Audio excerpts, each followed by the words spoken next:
Je rêve. Jeune marié. Actuellement, la carte Boum Boum vous fait un cadeau. Une assurance multirisque pour 200 francs seulement. Oui, 200 francs pour l'année. Vous vous mariez en 88? Alors, assurez-vous 1 an contre le vol, l'incendie, les dégâts des eaux pour 200 francs seulement. La carte Boum Boum, c'est fantastique. Vous vous équipez, vous vous protégez et vous dormez sur vos 2 oreilles. Carte Boum Boum, pince-moi, je rêve. Les estivales de Fiat, Radio Stéréo et toit ouvrant pour un été ébouriffant. Les estivales de Fiat. Les hommes adorent les déjeuners d'hommes. Bon, maintenant on va faire un bon déjeuner. Heureusement qu'il y a Findus. Findus lance nouvelle tradition.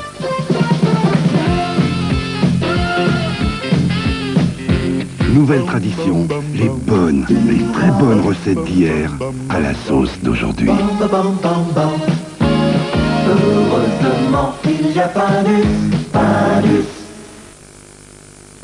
Les estivales de Fiat, Radio Stéréo et toit ouvrant pour un été ébouriffant. Les estivales de Fiat.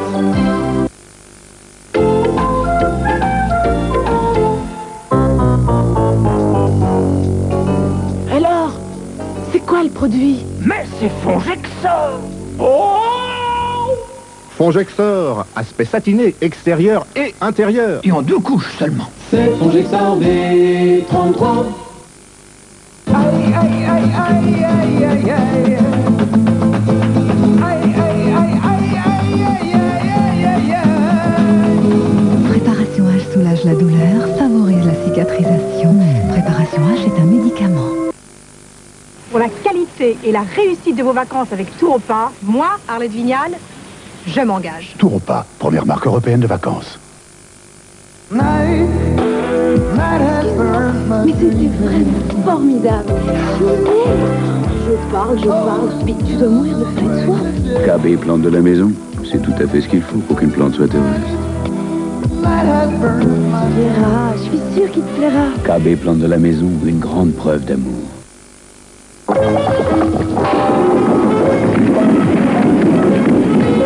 Si vous ne prenez pas une Citram, vous risquez de prendre une gamelle.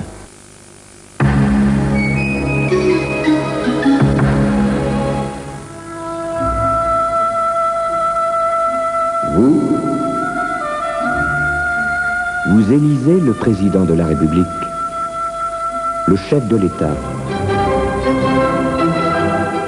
Prenez vos responsabilités. Votez.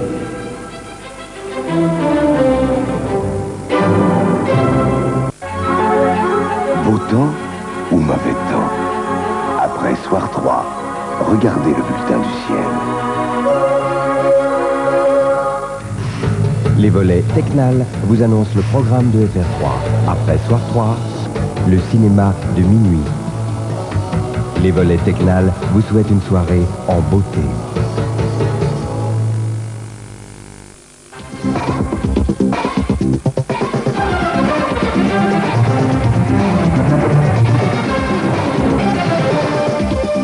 Soir 3, Jacques Pogam.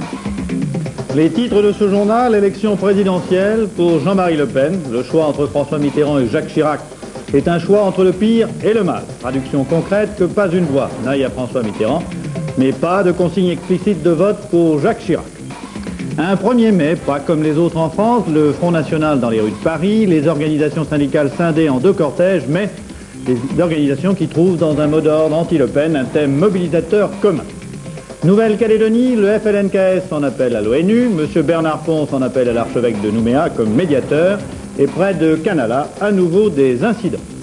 Pologne, 1er mai musclé, nombreuses manifestations de l'opposition, riposte parfois brutale des forces de l'ordre et nombreuses arrestations. Enfin, en sport, Formule 1, ça plane pour les McLaren Brothers. Prost avait gagné à Rio, Senna gagne à Imola, où Prost est cette fois 2e. Bonsoir. Ça y est, M. Jean-Marie Le Pen a donc annoncé quelle était sa position pour le second tour de l'élection présidentielle. Après avoir fêté Jeanne d'Arc ce matin, nous y reviendrons d'ailleurs tout à l'heure, le leader du Front National a dit cet après-midi à qui n'iraient pas ses voix. car Patrick Jacquin, il s'agit plus d'une exhortation à voter contre que d'une invitation à voter pour. Oui, en effet, Jean-Marie Le Pen n'a pas donné de consigne de vote explicite pour Jacques Chirac, laissant en fin de compte ses électeurs libres de choisir entre le Premier ministre ou alors l'abstention. Devant plusieurs milliers de personnes au jardin des Tuileries, le leader du Front National s'est contenté, pourrait-on dire, d'appeler ses électeurs à ne pas accorder une voix à François Mitterrand. Jean-Marie Le Pen, qui considère qu'il avait en fin de compte le choix entre le pire, le président de la République, et le mal, le Premier ministre, comme il dit, estime que si Jacques Chirac est battu, il ne devra s'en prendre qu'à lui-même, ses amis et ses alliés. Mais le leader du Front National avait réservé cet après-midi toutes ses flèches au président de la République qui, selon lui, pour diviser l'opinion, l'accuse injustement de racisme et de xénophobie. Ces propos qui visent de toute évidence à dresser les Français les uns contre les autres, alors qu'il a la mission constitutionnelle de faire régner la paix civile, le disqualifient et interdisent qu'un tel homme soit à jamais reconduit dans ses fonctions. Dans ces conditions, pas un Français de cœur aujourd'hui ne peut accorder sa voix à cet homme-là. Non, non, non, pas une voix pour François Mitterrand. L'état-major de campagne de Jacques Chirac a répondu en fin d'après-midi à Jean-Marie Le Pen et dans un communiqué, l'entourage du Premier ministre rappelle que dans une élection présidentielle, les Français ne se décident pas en suivant les consignes de vote que leur donnent les partis politiques. Ils jugent par eux-mêmes les projets des deux candidats qui restent en présence pour le deuxième tour. Jacques Chirac, qui remettait ce matin 18 médailles du travail au ministère des Affaires sociales et qui veut faire de cette cérémonie une tradition, évoquera sans doute ce désistement du bout des lèvres lors de ses prochains meetings demain à Bordeaux, Toulouse et Montpellier. Alors que la déclaration de Charles Pasqua estimant que le Front National et la majorité partagent des valeurs communes pour l'essentiel continue à jeter le trouble chez les centristes, aujourd'hui, Claude Malhuret, secrétaire d'État chargé des droits de l'homme, a fait savoir qu'au contraire, c'est, je cite, justement sur le terrain des valeurs que la différence avec le Front National est la plus marquée. François Léotard, au club de la presse d'Europe numéro 1, a affirmé cet après-midi qu'à l'appel du Front National, c'était la France de l'inquiétude, la France de la peur qui défilait à Paris, une peur à laquelle il faut répondre. Je crois que l'expression publique qu'a employée tout à l'heure Jean-Marie Le Pen, moi je n'ai pas grand commentaire à en faire, il indique qu'il ne votera en aucune manière pour François Mitterrand. Je veux dire, c'est quand même tout à fait naturel quand on sait ce que pense une majorité de ses électeurs de François Mitterrand, de ses pompes et de ses œuvres. Maintenant, encore une fois, personne n'est propriétaire des voix et un candidat aux élections présidentielles ne doit négocier avec personne. Sur ces deux principes, moi, je suis parfaitement satisfait. M. Chirac n'a négocié avec personne, M. Le Pen n'est pas propriétaire de ses voix. Avec ça, je peux vous dire, le deuxième tour s'annonce tout à fait bien. Michel Rocard n'a pas manqué, lui non plus, de réagir aux propos de Jean-Marie Le Pen. À La Rochelle, lors d'un déjeuner de soutien à François Mitterrand, l'ancien ministre de l'Agriculture a déclaré que le leader du Front National voudrait transformer le Paris de 88 en Nuremberg des années 30. Les électeurs du Front National, a ajouté Michel Rocard, souffrent des mêmes maux que les autres Français, mais ils réagissent plus mal. En soignant ces maux, on résoudra le problème Le Pen. Michel Vial était cet après-midi à Châtellerault en meeting avec le député des Yvelines. Michel Rocard à Châtellerault, hôte cet après-midi d'Édith Cresson à l'occasion de la fête annuelle du 1er mai, avait adopté un ton très offensif pour commenter les résultats du premier tour. Offensif à l'égard de Raymond Barre d'abord, il a expliqué sa défaite par la condescendance avec laquelle il s'est adressé aux Français. Offensif à l'égard de Jacques Chirac ensuite, sur le score duquel il a ironisé. 19,95 a-t-il déclaré, cela rappelle ces prix pratiqués par les bons commerçants pour éviter le cap symbolique des 20 francs. Offensif enfin et surtout à l'égard de Jean-Marie Le Pen, dont le mouvement et les idées ont occupé une bonne partie de son intervention. Michel Rocard a en effet qualifié Jean-Marie Le Pen d'histrion, qu'il ne suffit pas selon lui de dénoncer comme tel, mais qui, je le cite, ne débarrassera la scène que lorsque les politiques auront su donner les bonnes réponses aux besoins que sa présence exprime.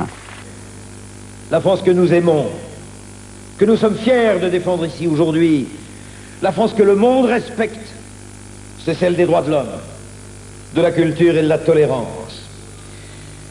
Et les grands hommes de cette France-là La nôtre, mais celle de tous les Français en vérité. Ce ne sont pas Maurras, Doriot, Laval, Tixier-Vignancourt, Le Pen, non, en aucun cas. Nous la reconnaissons, nous, à travers Henri IV, le roi de la réconciliation, de la reconnaissance de l'autre. Et puis, si je veux faire au plus court, parce que la tirade serait longue, je prendrai simplement, en fin de période, Jaurès, Clémenceau, Blum, Mendès France, De Gaulle, et aujourd'hui Mitterrand. Quand je vois Le Pen se draper dans nos trois couleurs, je me demande pourquoi il ne serait pas possible que si on arrive à défendre en justice des droits d'auteur, une propriété intellectuelle, un brevet d'invention, on ne puisse pas en justice de la même façon défendre notre drapeau national ainsi pollué. Selon Michel Rocard encore, Jeanne d'Arc est annexée de façon indécente par Jean-Marie Le Pen. Une indécence qui confine à la souillure, ajoute-t-il, car elle combattait les souffrances du peuple au lieu de les exploiter. D'où la nécessité d'une politique sociale pour répondre aux votes d'inquiétude, sinon d'humeur et de protestation émis par l'électorat du Front National. Une politique à laquelle, cela ne surprendra pas, Michel Rocard ne voit qu'une condition, la réélection dimanche de François Mitterrand. Le 1er mai, fête du Muguet, on était loin de cette image bucolique aujourd'hui lorsqu'on observait les manifestations dans les rues de Paris. Au point de départ, la décision de M. Le Pen de se servir de ce jour de la fête du travail pour organiser une grande manifestation en hommage à Jeanne d'Arc. Philippe Decevski. Face au chômage, aux politiques d'austérité de droite et de gauche, dont les résultats ont été ressentis par beaucoup comme décevants, Jean-Marie Le Pen se glisse peu à peu dans la brèche d'un pessimisme grandissant dans le monde du travail. Devant cette morosité, le Front National veut proposer un front du plein emploi, avec un slogan des plus simples, la France aux Français. Aussi, après avoir perturbé la droite, Jean-Marie Le Pen entame son offensive sur la gauche, en la défiant sur son terrain le plus symbolique, celui de la fête du 1er mai. Par cette manifestation, Jean-Marie Le Pen voulait réunir les valeurs du travail et de la morale, car pour lui, il n'y a pas de politique sans morale, ni de morale sans Dieu. Mais ses supporters sont passés pourtant devant Sainte Jeanne d'Arc sans la regarder. Ce qui leur importait, c'était de saluer leur leader. Ils étaient quand même un certain nombre dans le jardin des Tuileries pour participer à la messe, selon le rite intégriste, en latin et sous la pluie. Exalté par cette symbolique, Jean-Marie Le Pen s'en est pris vivement aux organisations syndicales, qui croyaient selon lui pouvoir s'accaparer le 1er mai. Certains prébendiers syndicaux, syndicalistes et syndicratiques ont prétendu contre-manifester contre notre défilé pacifique, alors qu'eux ne sont les représentants que de la nomenclatura des profiteurs et des gréviculteurs. Méprisant dans l'oubli toute l'histoire des conquêtes syndicales, le leader du Front National préfère cette image des gueules noires, ces mineurs dont le métier disparaît peu à peu, un symbole de la volonté de Jean-Marie Le Pen de récupérer les exclus de l'évolution économique. Si les organisations syndicales ont quant à elles manifesté en ordre dispersé, la CFDT, la FEN, les syndicats autonomes ce matin et la CGT cet après-midi, l'initiative du Front National et plus largement le poids de M. Le Pen dans le débat présidentiel ont provoqué une mobilisation des militants beaucoup plus forte que les années passées et leur ont fourni un mot d'ordre commun. Laure de Breuil.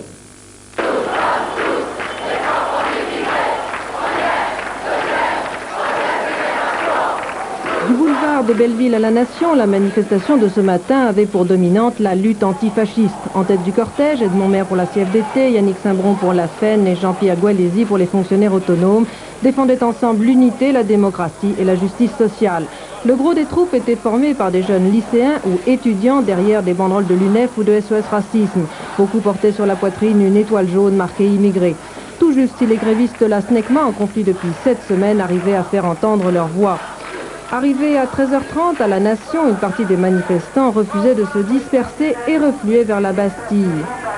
Bastille où une superbe Jeanne d'Arc entourée de féministes entendait aussi rejoindre la manif CGT. À 15h30, le cortège, mené par Henri Krasuki et par les principaux dirigeants communistes, démarrait en rang serré malgré l'averse.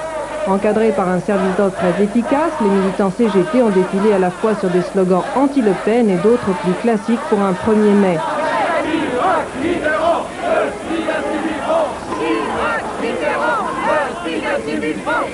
Enfin, de très nombreuses organisations d'immigrés participaient au cortège, comme celle des Kurdes et des Iraniens.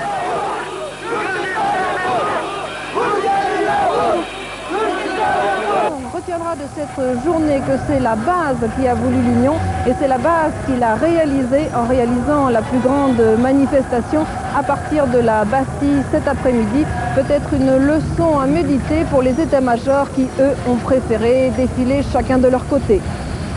Nouvelle-Calédonie, le FLNKS, qui a annoncé aujourd'hui sa décision de demander aux Nations Unies l'envoi d'une mission d'enquête.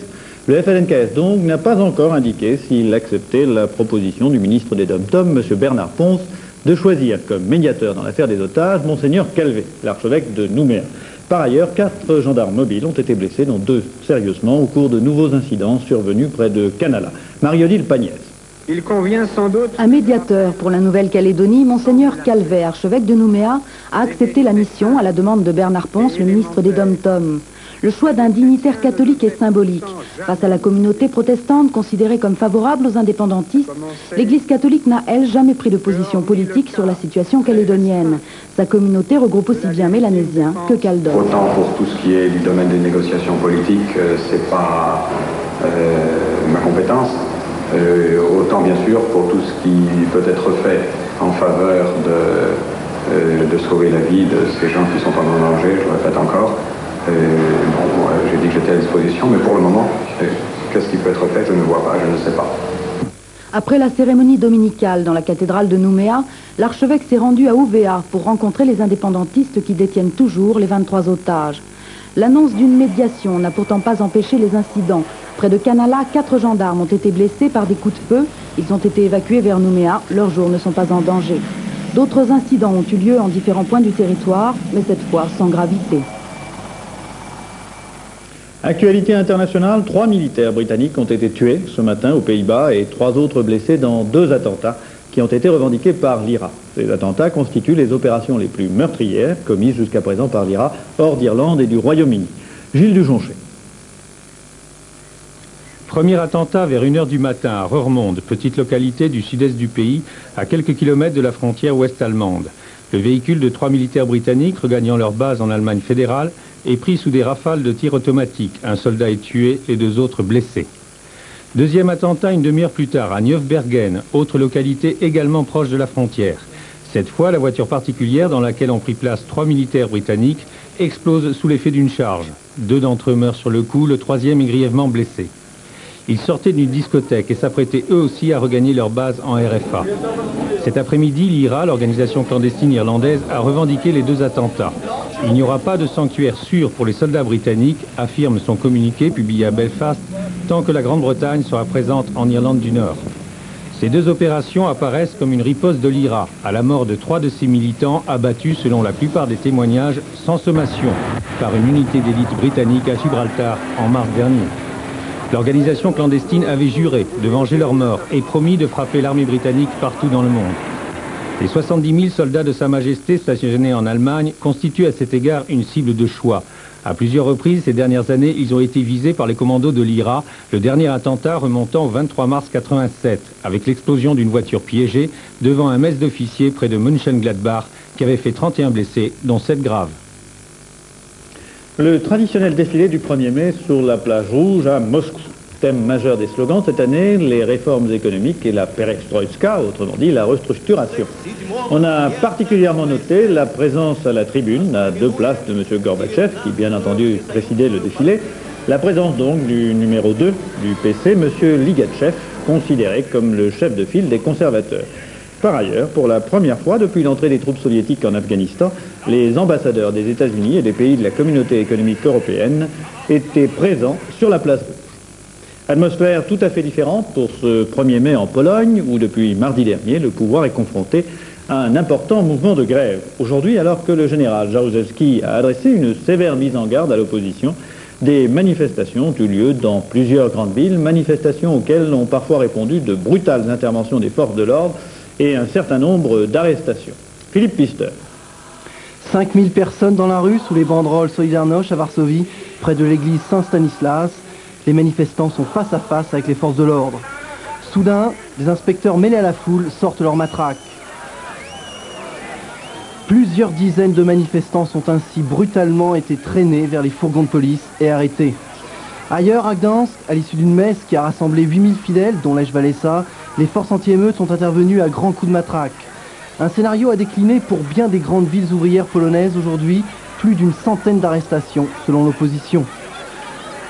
Un 1er mai que redoutait le colonel Jaruzelski.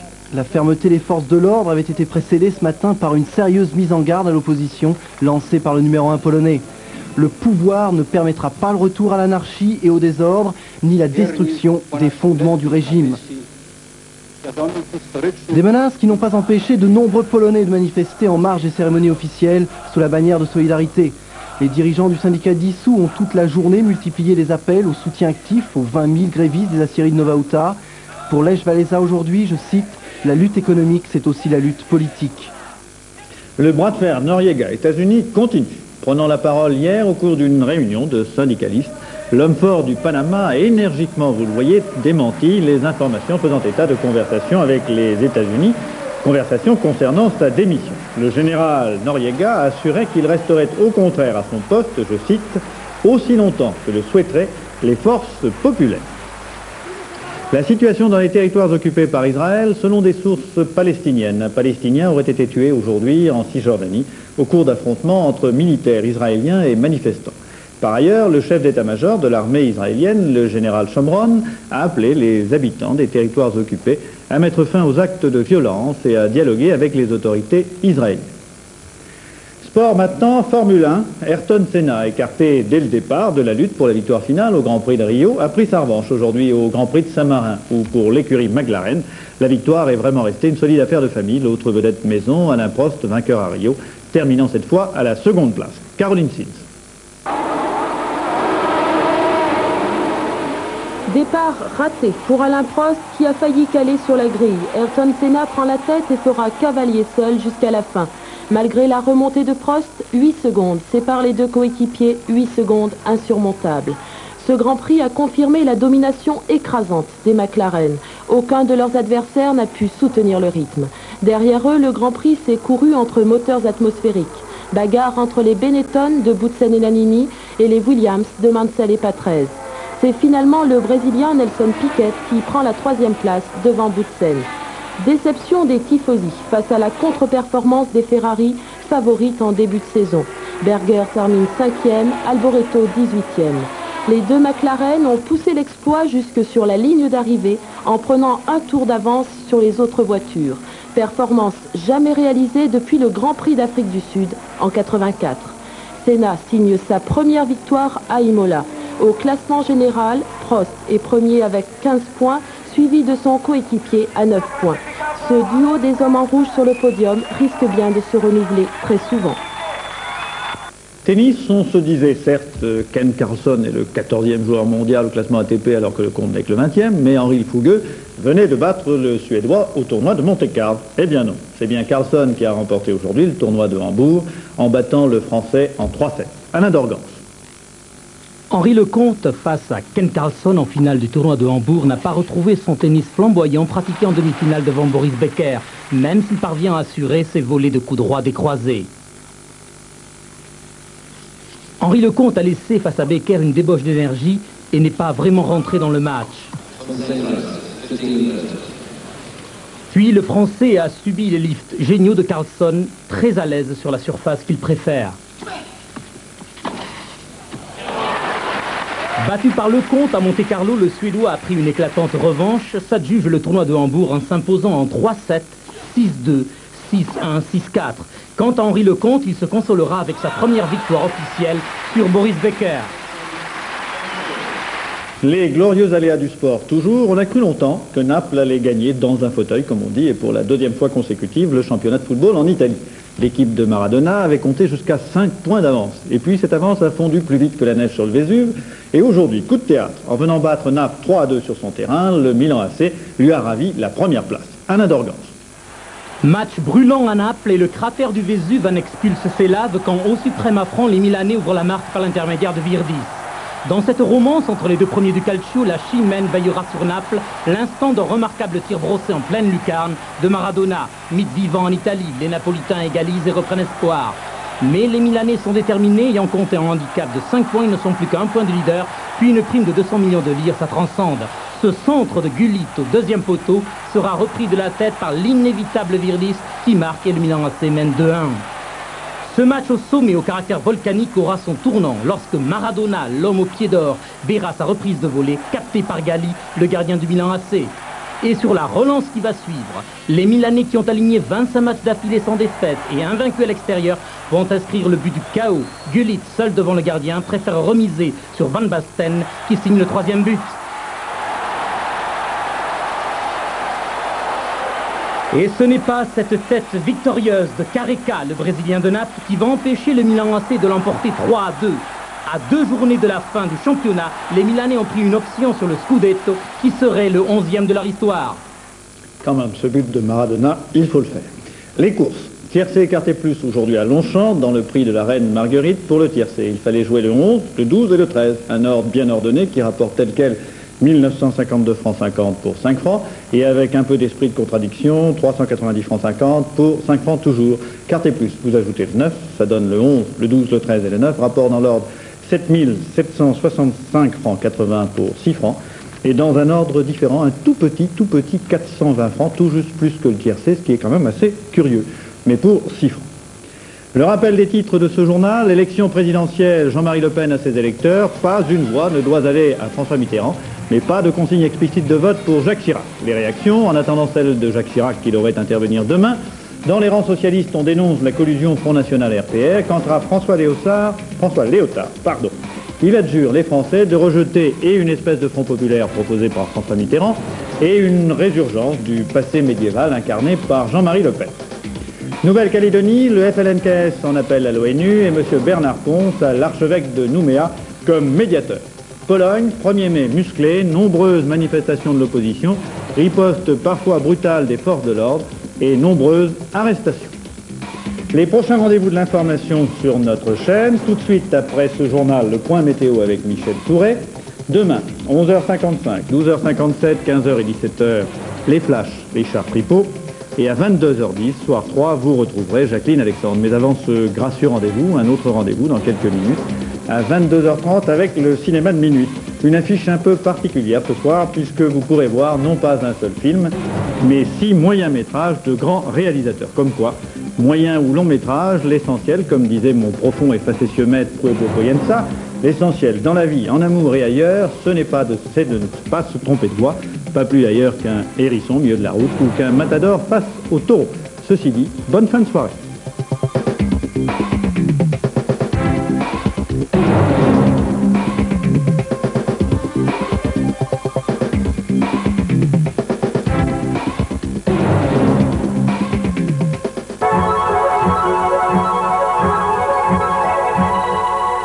Bonsoir et bienvenue. Demain, il sera tout à fait possible à ceux qui aiment de chanter sous la pluie ou de jouer à saut de flaque d'eau. Pourquoi? Eh bien parce qu'un solide centre dépressionnaire malfaisant s'est installé, depuis hier d'ailleurs, au sud de l'Irlande, au sud-ouest de l'Irlande, et nous expédie des vagues nuageuses et pluvieuses. Voyons la situation générale.